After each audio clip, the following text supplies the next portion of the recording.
আমরা সকলেই ধন উপার্জন করার জন্য ব্যবসা করে থাকি বা আমরা কেউ কেউ চাকরি করে থাকি। বাড়িতে সুখ শান্তির জন্য, আর্নিং এবং লাভের জন্য আমরা ব্যবসা বা আমরা চাকরি করে থাকি। অনেক সময় আমরা অনেক কিছু করার পরও আমরা জীবনে অসফলতা পাই। বারংবার আমাদের জীবনে অসফলতারই আমরা মুখ দেখে থাকি। যথেষ্ট পরিশ্রম করার পর এবং যথেষ্ট কষ্ট করার পরও আমরা তেমন কিছু আমরা আর্নিং করতে পারি না, আমাদের সঞ্চয় হয় না। বাড়িতে একটি অভাব অনাটনের পরিবেশ সর্বদা লেগেই থাকে। বিভিন্ন ধরনের পরিকল্পনা করি, বিভিন্ন ব্যবসা আমরা খুলে থাকি, কিন্তু সেই ব্যবসাতে প্রথম অবস্থাতে সামান্য কিছু ভালো থাকে, যদিও তার পর মুহূর্তে গ্রাহকের সংখ্যা কম বা আমরা ঋণী হয়ে যাই। আমাদের ব্যবসাটি তেমন হয়ে ওঠে না, যার দরুন আমাদের পর মুহূর্তে সেই ব্যবসাটি আমাদের চেঞ্জ করে আমাদের আবার অন্য কিছু আমাদের চিন্তা করতে হয়। তো আজকে আমি আপনাদেরকে ব্যবসা আপনার ভালো চলার জন্য আপনাদেরকে একটি প্রতিকারের কথা বলবো। এই প্রতিকারটি করলে আপনার ব্যবসা খুব ভালো চলবে এবং আপনার ব্যবসাই শুধু ভালো চলবে না, আপনি জীবনে আজ অব্দি যতটুকু আপনি অসফলতা দেখেছেন, আপনি পরিশ্রম করার পর, কষ্ট করার পর যত আপনি অসফলতা পেয়েছেন, আপনি এই প্রতিকারটি করুন। এই প্রতিকারটি করলে আপনি জীবনে সফলতা পাবেন, আপনার ব্যবসা ফেলে ফুটে উঠবে, তার সঙ্গে আপনার জীবনে প্রচুর পরিমাণে ধন আসার অনেক রাস্তা চলে আসবে। তো নমস্কার বন্ধুরা, আশা করছি আপনারা সকলে ঈশ্বরের কৃপায় ভালোই আছেন। যারা আজকে এই চ্যানেলে নতুন রয়েছেন, চ্যানেলটিকে সাবস্ক্রাইব করবেন, পাশে দেওয়া বেল বাটনে অবশ্যই ক্লিক করবেন এবং এই ভিডিওটিকে লাইক এবং শেয়ার একটি অবশ্যই করবেন। তো আজকের যে প্রতিকারটির কথা বলবো, সেই প্রতিকারটি বলবো আমি ব্যবসা আপনার কিভাবে ভালো হবে এই প্রতিকারটি করলে, এবং আপনার ব্যবসা ভালো হবে। আপনার ব্যবসা যা আজ অব্দি লস চলছিল, গ্রাহক আসছে না ব্যবসাতে, আপনার ব্যবসা তেমন আপনার কল্পনা অনুযায়ী, পরিকল্পনা অনুযায়ী আপনার ব্যবসাটি ভালো চলছে না, এই প্রতিকারটি করার পর আপনার ব্যবসা অনেক বৃদ্ধি পাবে, আপনার জীবনে অনেক বেশি আর্নিং এবং উপার্জন আসা শুরু হবে। আমাদের জীবনে অসফলতা আসার মুখ্য কারণ হচ্ছে যদি আমাদের কুণ্ডলিতে গ্রহ নক্ষত্রের অবস্থান যদি ভালো না হয়ে থাকে। আমাদের কুণ্ডলিতে আমাদের জন্মের সময় বা অনেক সময় বর্তমান সময়ে আমাদের যা গ্রহ নক্ষত্র, সেই গ্রহ নক্ষত্রের যা পজিশন, সেই পজিশনটি ভালো না হওয়ার জন্য আমাদের তেমন অবস্থা হয়ে থাকে। অনেকের ক্ষেত্রে আমরা হয়তো দেখেছি তারা অনেক কম কষ্ট করে জীবনে প্রচুর পরিমাণে সফলতা পেয়ে থাকে, প্রতিটি সুখ তাদের জীবনে চলে আসে। সেইভাবে কিন্তু আমরা অনেক বেশি কষ্ট করি কিন্তু আমাদের জীবনে তেমন কিছু আসে না। তার একটি কারণ হচ্ছে যে আমাদের কুণ্ডলিতে থাকা সেই দোষ, এবং অনেক সময় আমাদের বাড়িতে কিছু নেগেটিভ এনার্জি এমনভাবে বসবাস করে যে সেই নেগেটিভ এনার্জিগুলি আমাদেরকে জীবনে উঠতে দেয় না, আমাদেরকে জীবনে সফলতা এনে দেয় না। অনেক সময় আমাদের বাড়িতে অনেক মানুষের মাধ্যমেও অনেক অশুভ শক্তি, নেগেটিভ এনার্জি আমাদের বাড়িতে প্রবেশ করে থাকে। আপনি হয়তো লক্ষ্য করবেন যে এমন কিছু মানুষ আছে যে মানুষগুলি যখন আপনার বাড়িতে প্রবেশ করে, সেই মানুষগুলি যখন আপনার বাড়িতে আসে, আপনার বাড়ির যে বাতাবরণ, সেই বাতাবরণটি একটু খারাপ হয়ে যায়, আপনার মন খারাপ হয়ে যায়, বা সেই মানুষটিকে আপনার ভালো লাগে না। কিন্তু এমন কিছু মানুষ আছে যে মানুষ আসলে গিয়ে পরে আপনার মনের মধ্যে একটি আনন্দ বৃদ্ধি পায়। আবার এমন কিছু মানুষ আছে যে মানুষ আপনার কোনো ক্ষতি করছে না, কিন্তু সেই মানুষটি যখন আপনার বাড়িতে আসে তা আপনার খুব একটি ভালো লাগে না। তাই মানুষের মাধ্যমে আমাদের বাড়িতে অনেক ধরনের অশুভ প্রভাব এসে যায়। অর্থাৎ হচ্ছে অনেক মানুষের মধ্যে অনেক বেশি নেগেটিভ এনার্জি থাকে। যখন সেই মানুষটি আমাদের বাড়িতে প্রবেশ করে, তো তার সঙ্গে সঙ্গে সেই নেগেটিভ এনার্জিটিও আমাদের বাড়িতে প্রবেশ করে থাকে। মানুষটি যতক্ষণ আমাদের বাড়িতে থাকে সেখানে কিছুটা নেগেটিভ এনার্জি আমাদের বাড়িতে রয়ে যায়। তো তেমনই অনেক বাড়িতে নেগেটিভ এনার্জি থাকার দরুন বা অনেকের জীবনে গ্রহ নক্ষত্রের দোষ থাকার দরুন তাদের জীবনে উন্নতি এবং সফলতা আসে না। তো আজকের এই উপায়গুলি আপনি অবশ্যই করুন। তার মধ্যে একটি বিশেষ প্রতিকারের কথা বলবো, এই প্রতিকারটি আপনি অবশ্যই করবেন। সর্বপ্রথমে আপনার যদি কোনো ব্যবসা আছে, আপনাকে কি করতে হবে, আপনার ব্যবসা স্থলী, যেখানে আপনার কর্মস্থলী, সেই জায়গাটিকে আপনার সর্বদা পরিষ্কার পরিচ্ছন্নতা করে রাখবেন। সেখানে যেন মাকড়সার জাল বা নোংরা ধুলো ইত্যাদি যেন না থাকে, তার প্রতি অবশ্যই প্রতিদিন আপনি লক্ষ্য রাখবেন। আপনার দোকানে গ্রাহক আসুক চাহে না আসুক, মনে প্রফুল্লতা রেখে, ঈশ্বরের উপর বিশ্বাস রেখে সর্বদা আপনি আপনার দোকান ঘরটিকে, আপনার কর্মস্থলটিকে সর্বদা পরিষ্কার পরিচ্ছন্নতা করে রাখবেন।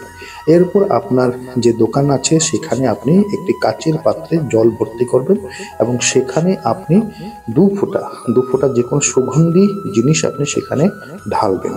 ঢালার পর পরের দিন সেই জলটিকে আপনি দোকানের বাইরে চারদিকে সেই জলটিকে আপনি ছিটিয়ে দেবেন। আপনার দোকান ঘরে অবশ্যই ভগবানের প্রতিমা বা ফটো রয়েছে, যদি থাকে আপনি আপনার দোকানের উত্তর দিকে, দোকানের যে উত্তর দিক রয়েছে সেই উত্তর দিকে আপনি একটি মা লক্ষ্মীর ফটো বা একটি প্রতিমা অবশ্যই রাখবেন এবং প্রতিদিন আপনি সেই ফটোর সামনে একটি গোলাপ ফুল অবশ্যই নিবেদন করবেন। এবং যেদিনই আপনার সেই প্রতিমাটি রাখছেন সেটি শুক্রবার হলে বিশেষ ভালো হয়। যদি আপনার দোকান ঘরে মা লক্ষ্মীর ছবি বা প্রতিমা নেই, যদি নতুন করে রাখতে চাইছেন, তাহলে শুক্রবার দিন আপনি রাখবেন এবং প্রতিদিন সেখানে একটি গোলাপ ফুল আপনি অবশ্যই নিবেদন করবেন মা লক্ষ্মীর সামনে। এবং আপনি শ্রীম, মা লক্ষ্মীর মন্ত্র হচ্ছে গিয়ে শ্রীম, এই শ্রীম মন্ত্রটি আপনি প্রতিদিন যতক্ষণ আপনার সুবিধা হয়ে থাকে সেই সুবিধা অনুযায়ী আপনি শ্রীম মন্ত্র অবশ্যই জপ করবেন মা লক্ষ্মীর সামনে হাত জোড় করে দাঁড়িয়ে।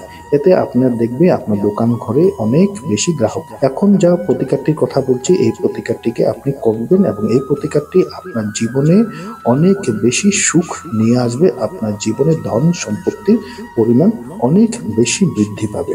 এই প্রতিকারটি করলে আপনার জীবনে ধন আসার অর্থাৎ টাকা পয়সা আসার অনেক পথ আপনার কাছে চলে আসবে, আপনার সম্মুখে চলে আসবে, যেখান দিয়ে আপনি অনেক কিছু আপনি রোজগার করতে পারবেন। অর্থাৎ এই প্রতিকারটি করলে টাকা নিজের থেকে আপনার সম্মুখে আসবে। তো আপনাকে কি করতে হবে? মঙ্গলবার দিন এই প্রতিকারটি করতে হবে।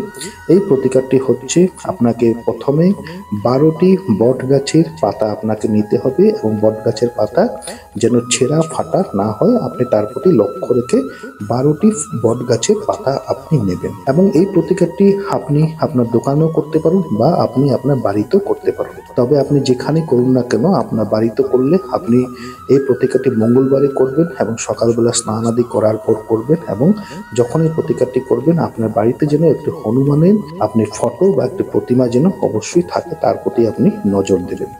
আপনাকে 12টি বট গাছের পাতা নেবেন এবং সেই 12টি বট গাছের পাতাকে পরিষ্কার করে ধুয়ে সেখানে 11টি পাতাতে চন্দন দ্বারা গোপী চন্দন যাকে বলা হয়, হলুদ রঙের যে চন্দনটি সেটিকে গোপী চন্দন বলা হয়, সেই গোপী চন্দন দিয়ে আপনি 11টি বট গাছের পাতাতে রাম রাম অবশ্যই আপনি লিখবেন। অর্থাৎ একটি পাতাতে আপনি রাম একবার করে আপনি লিখবেন। রাম লেখার পর আপনি 11টি পাতাতে রাম লিখেছেন এবং একটি পাতা যে রয়ে গেছে সেখানে আপনি হনুমান সিঁদুর আপনি বাজারে অবশ্যই পাবেন। সেই হনুমান সিঁদুরে আপনি সামান্য একটু ঘি মিশিয়ে সেই যে 12 নম্বর পাতাটি রয়েছে সেখানে আপনি আপনার দোকানের যার নাম দিয়েছেন সেই নামটি আপনি অবশ্যই লিখবেন, আপনার দোকানের নামটি।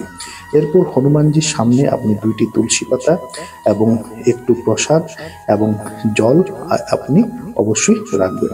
এরপর আপনি একটি কাগজে নিজের নাম, গোত্র, ঠিকানা রাখবেন। রাখার পর আপনি হনুমান চালিসা আপনি পাঠ করবেন। হনুমান চালিসা পাঠ করার পর আপনি সেখানে বসে এক মালা, এখন যে মন্ত্রটি কথা বলবো এইটি অনেক শক্তিশালী মন্ত্র, অনেক পাওয়ারফুল হনুমান মন্ত্র। এই হনুমান মন্ত্রটি আপনার জীবনের যত বাধা, যত সংকট, যত সমস্যা একজন মানুষের জীবনে থাকে সেই সকল সংকট সমস্যাগুলিকে দূর করে দেয়। এই হনুমান মন্ত্রটি আপনি সেখানে বসে আসন পেতে বসে, আপনার বাড়িতেই আসন পেতে বসে আপনি এই হনুমান মন্ত্রটি এক মালা আপনি জপ করবেন। মন্ত্রটি হচ্ছে ওম নমো হনুমতে ভয় ভঞ্জনায় সুখম কুরু ফট স্বাহা। মন্ত্রটি আবার শুনে নিন, ওম নমো হনুমতে ভয় ভঞ্জনায় সুখম কুরু ফট স্বাহা। এই জিনিসটি, এই মন্ত্রটি আপনি সেখানে বসে আপনি এক মালা জপ করবেন। জপ করার পর আপনি সেই 11টি মালাকে আপনি একসঙ্গে বেঁধে আপনি কি করবেন, সেটি নিয়ে আপনার দোকানের যে দরজা, দোকানের যে দ্বার রয়েছে তার বাইরে সেটিকে আপনি মালা গেঁথে আপনি সেটিকে ঝুলিয়ে রাখবেন।